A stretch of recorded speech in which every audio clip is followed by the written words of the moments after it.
How I got involved with principles was actually quite serendipitous. I wanted to sort of up my game within Debenhams because of the success of the existing evening wear and accessories. So I approached the powers that be here at Debenhams, which were my head of buying, deputy CEO, and the CEO of Debenhams, and said, I wanted to do Ben de Lisi Day. What you're going to expect from the new range is a very modern, contemporary, understated, chic collection of reliable, beautifully cut clothes.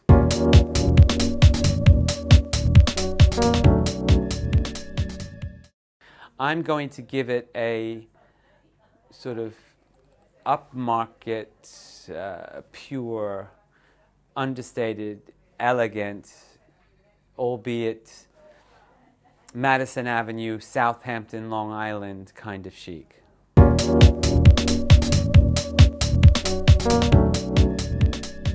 The petite customer is out there, and it's not purely by height alone. It's a sort of a body measurement, and I think we have to take that into consideration. And I think a petite customer cannot be expected to spend her hard-earned money on a garment that needs to be altered for her, which is going to then actually change its look.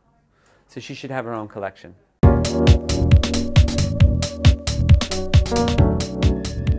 We have a saying in the industry that fine feathers make fine birds. And I think clothing is all about projecting yourself into someone else.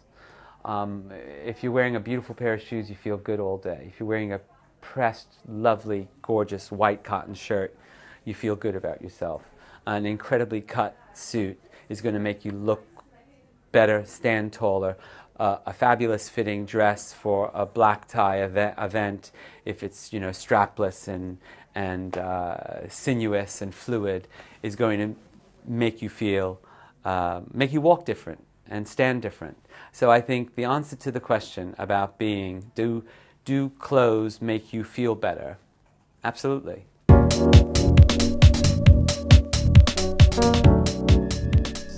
The process, you would think, is different, but it isn't.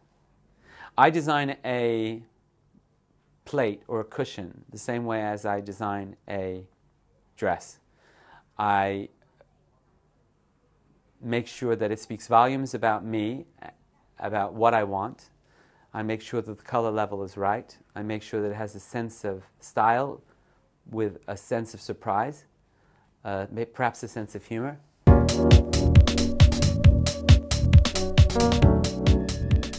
Sometimes it's easier just to grab black and white because you don't have to think.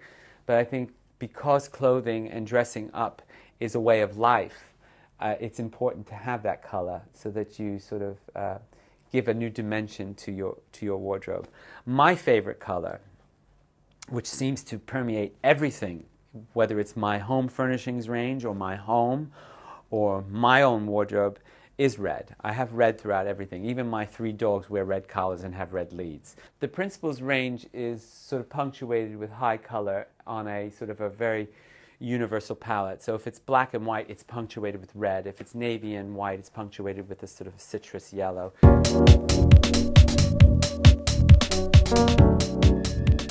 I was born in the 50s, so the 50s, I was influenced a lot about how my mom dressed and what our house looked like and how we were dressed for school, and my parents, never allowing my brothers and I to ever have a pair of blue jeans until we were 18 years old.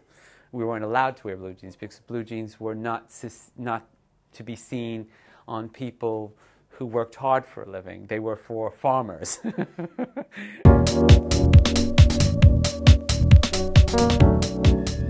As a starving student, I couldn't have the up-to-the-minute fashion. So I remember one day coming home to my grandmother and saying, "Gram, I saw a pair of trousers in Bloomingdale's. I have to have them." She said, "Well, can you afford them?" And I said, "No." She said, "Well, then you have to make them."